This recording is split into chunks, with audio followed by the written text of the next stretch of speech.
Welcome to simple style guide. I am mister Shinymol Joseph. ഇന്ന് ഞാൻ നിങ്ങൾക്ക് നല്ലൊരു സ്റ്റോറി പറഞ്ഞുതരാം കുട്ടികൾക്ക്. ഇതിൽ നിന്ന് കുറേ കാര്യങ്ങൾ നിങ്ങൾക്ക് മനസ്സിലാക്കാം. ഒരു ക്ലാസ്സിൽ രാമു എന്ന പേരുള്ള ഒരു കുട്ടി ഉണ്ടായിരുന്നു. രാമു ഒത്തിരി ഇൻ്റലിജൻ്റ് ആയുള്ളൊരു കുട്ടിയായിരുന്നില്ല. പക്ഷെ അവന് വേറെ കുറേ ഗുണങ്ങളുണ്ടായിരുന്നു.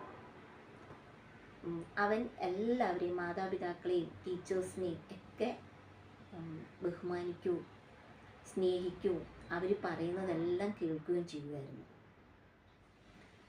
വീണ്ടും അവൻ്റെ ഗുണം എന്താണെന്ന് ചോദിച്ചെന്നാൽ അവൻ ഹാർഡ് വർക്ക് ചെയ്യുന്ന ഒരു കുട്ടിയായിരുന്നു. പരിശ്രമിക്കും. ഞാൻ ആദ്യമേ പറഞ്ഞു അവൻ ഒത്തിരി ഇൻ്റലിജൻ്റ് ആയിരുന്നില്ല എന്ന്. അതുകൊണ്ട് അവന് ബുദ്ധിമുട്ടുള്ള സബ്ജക്ട്സ് അവൻ വീണ്ടും വീണ്ടും വായിക്കും. അങ്ങനെ വളരെ ശാന്തശീലനായ ഒരു കുട്ടി. ഒരു ദിവസം രാമു ഇങ്ങനെ ക്ലാസ്സിൽ വായിച്ചുകൊണ്ടിരിക്കുകയാണേ. അപ്പോൾ രാമുവിൻ്റെ കുറച്ച് കൂട്ടുകാർ വന്ന് അവനോടത്ത് പറഞ്ഞു, രാമു, നീ ഇങ്ങനെ എപ്പോഴും വായിച്ചുകൊണ്ടിരുന്നിട്ടും കൂടുതൽ മാർക്കൊന്നും കിട്ടുന്നില്ലല്ലോ, ഞങ്ങളുടെ ഒപ്പം മാർക്ക് നിനക്കില്ലല്ലോ, നീ എഴുന്നേറ്റ് വാ, കളിക്കാൻ പോകും.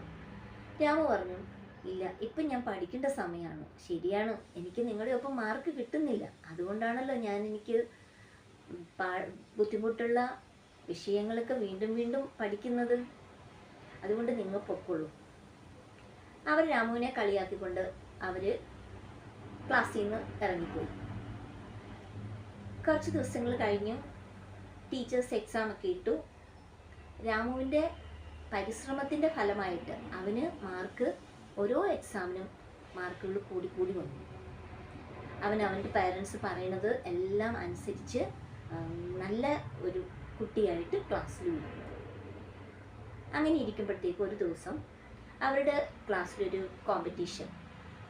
രാമു നന്നായിട്ട് പാട്ട് പാടുമായിരുന്നു. അപ്പോൾ രാമുവിന് പാട്ട് പാടാനായിട്ട് അവൻ ടീച്ചറിന് പേര് കൊടുത്തു.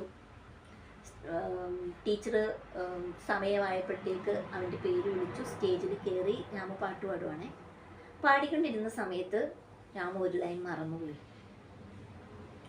വീണ്ടും അവൻ സ്റ്റേജിൽ നിന്ന് ഇറങ്ങിയപ്പോൾ അവൻ്റെ കൂട്ടുകാർ വീണ്ടും അവനെ കളിയാക്കി. എന്തിനാടാ നന്നായിട്ട് പഠിക്കാതെ നീ പാടാൻ പോയതെന്ന് ചോദിച്ചു അവനെ ഒത്തിരി വിഷമിപ്പിച്ചു. രാമു ചിരിച്ചുകൊണ്ട് അതിന് മറുപടി പറഞ്ഞു, ഇനിയും അവസരം വരുമല്ലോ, അപ്പം നോക്കാം. വീണ്ടും ദിവസങ്ങൾ കഴിഞ്ഞു. അടുത്ത മത്സരം വന്നു. രാമു പാട്ട് മത്സരത്തിന് ചേർന്നു. അവന് അതിൻ്റെ അകത്ത് ഫസ്റ്റ് കിട്ടി.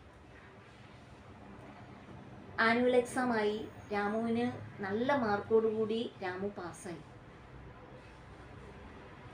അവൻ്റെ പരിശ്രമത്തിന് എല്ലാവരും ടീച്ചേഴ്സൊക്കെ അവനെ അനുമോദിച്ചു. അങ്ങനെയൊക്കെ ഇരിക്കെ ഒരു ദിവസം അവൻ്റെ ക്ലാസ്സിലൊരു സംഭവം ഉണ്ടായി. അവൻ്റെ അടുത്തിരുന്ന കുട്ടി നല്ലൊരു പേന ക്ലാസ്സിൽ കൊണ്ടുവന്നു. കൂട്ടുകാരെല്ലാവരും പേന വാങ്ങിച്ചു, എഴുതി നോക്കി. എല്ലാവർക്കും വളരെ ഇഷ്ടപ്പെട്ടു. വൈകുന്നേരമായി. എല്ലാവരും സ്കൂളിലേക്ക് പോകാൻ തുടങ്ങുന്ന സമയത്ത് ഇവൻ ബാഗിൽ നോക്കുമ്പം പേന കാണുന്നില്ല. അവൻ ടീച്ചറിനോട് പറഞ്ഞു, ടീച്ചറെ, എൻ്റെ പേന കാണുന്നില്ല. രാമുവാണ് അവൻ്റെ അടുത്തിരുന്നേ ഉള്ളൂ. കുട്ടികളെല്ലാവരും രാമുവിനെ കുറ്റപ്പെടുത്തി. രാമു അവൻ്റെ പേന എടുത്തു. എല്ലാവരും ഒരേ സ്വരത്തിൽ വിളിച്ചു പറഞ്ഞു. പക്ഷെ ടീച്ചറിന് എല്ലാവരെയും മനസ്സിലാക്കിയത് കൊണ്ടും എല്ലാവരുടെയും സ്വഭാവം അറിയാവുന്നതുകൊണ്ടും ടീച്ചർ രാമുവിനെ സംശയിച്ചില്ല. രാമുവിനോട് ടീച്ചർ ഒന്നും ചോദിച്ചുമില്ല. ദിവസങ്ങൾ കഴിഞ്ഞു. ഒരു ദിവസം ആ നഷ്ടപ്പെട്ട പേന മറ്റൊരു കുട്ടിയുടെ ബാഗിൽ നിന്നും കിട്ടി. രാമുവിനെ കുറ്റപ്പെടുത്തിയ അവൻ്റെ ക്ലാസ്സിലെ മറ്റുള്ള കുട്ടികളെല്ലാവരും വന്ന് അവനോട് സോറി പറഞ്ഞു. രാമു അവരോട് പറഞ്ഞു, എനിക്ക് നിങ്ങൾ എന്നെ സംശയിച്ചതിൽ വിഷമം തോന്നി, പക്ഷേ എനിക്കാരോടും ദേഷ്യമില്ല കേട്ടോ. എനിക്കറിയായിരുന്നു എന്നേലും സത്യം തെളിയുമെന്ന് എനിക്കറിയാമായിരുന്നു. അങ്ങനെ രാമു ആ ക്ലാസ്സിലെ എല്ലാവർക്കും നല്ല പ്രിയപ്പെട്ട ഒരു കുട്ടിയായി തീർന്നു. ഈ കഥയിൽ നിന്നും, ഇതൊരു ചെറിയ സ്റ്റോറിയാണെങ്കിൽ ഇതിൽ നിന്നും നമുക്ക് കുറേ കാര്യങ്ങൾ മനസ്സിലാക്കാനായിട്ടുണ്ട്. എന്താണെന്ന് ചോദിച്ചാൽ ശരിയാണ്, നിങ്ങളെ പേരൻസും ടീച്ചേഴ്സും ഒക്കെ വഴക്ക് പറയും അല്ലേ? പക്ഷേ അതിന്നും നിങ്ങളോടുള്ള സ്നേഹം കൊണ്ടാണ് അവർ നിങ്ങളെ വഴക്ക് പറയുന്നത്. ഒരു ടീനേജിലൊക്കെ ഉള്ള കുട്ടികൾ ഓർക്കും, എന്നും അവരുടെ വിചാരം ടീനേജൊക്കെ ആയി കഴിഞ്ഞ് കഴിയുമ്പോഴത്തേക്ക് അവരുടെ ഏറ്റവും വലിയ ആളുകൾ ആരെന്നോ അവരുടെ ഫ്രണ്ട്സ് പറയുന്ന ഫ്രണ്ട്സ് വേണം, വേണ്ടെന്ന് ഞാൻ പറയുന്നില്ല. പക്ഷേ അതിനു മുൻപായിട്ട് നിങ്ങൾ എന്നും നിങ്ങളുടെ മാതാപിതാക്കളുടെ ഒരു ഉപദേശം സ്വീകരിക്കണം.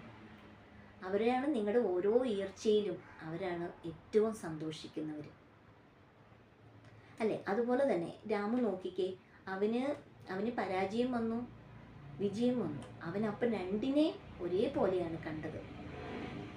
വിജയിച്ചപ്പോൾ അതിൽ അമിത ആഹ്ലാദം കാണിച്ച് അത് അവൻ്റെ തലയിൽ കയറി പിടിച്ച് അവനെ ഒരു അഹങ്കാരിയാക്കിയില്ല, അല്ലേ? പരാജയം വന്നപ്പം ആ വിഷമം അവൻ ഉള്ളിൽ കൊണ്ടു നടന്ന് അവൻ്റെ മനസ്സിനെ വേദനിപ്പിച്ചുമില്ല. അപ്പം ഈ വിജയത്തെയും പരാജയത്തെയും നമ്മൾ ഒരേപോലെ കാണണം. വീണ്ടും എനിക്ക് പറയാനുള്ളത് എന്താണെന്ന് ചോദിച്ചെന്നാൽ, ആ രാമുവിൻ്റെ ശാന്തമായുള്ള ഒരു പെരുമാറ്റം, ആത്മാർത്ഥത, സത്യസന്ധത, ഇതൊക്കെ നിങ്ങൾക്ക് കണ്ടുപഠിക്കാവുന്നതാണ്, അല്ലേ? ഈ കഥയിൽ നിന്നും കേട്ടോ, ഈ കഥയിൽ നിന്നും ഇതൊക്കെ നിങ്ങൾക്ക് നിങ്ങളുടെ ജീവിതത്തിലും ചേർത്ത് പിടിക്കാവുന്ന കാര്യങ്ങളാണ്. അതുപോലെ തന്നെ വേറൊരു കാര്യം എന്താണെന്ന് ചോദിച്ചെന്നാൽ, നമ്മളിപ്പം രാമു പേന എടുത്തില്ല, എല്ലാവരും രാമുവിനെ കുറ്റപ്പെടുത്തി, അല്ലേ? നമ്മൾ ഒരിക്കലും അങ്ങനെ പറയാൻ പാടില്ല.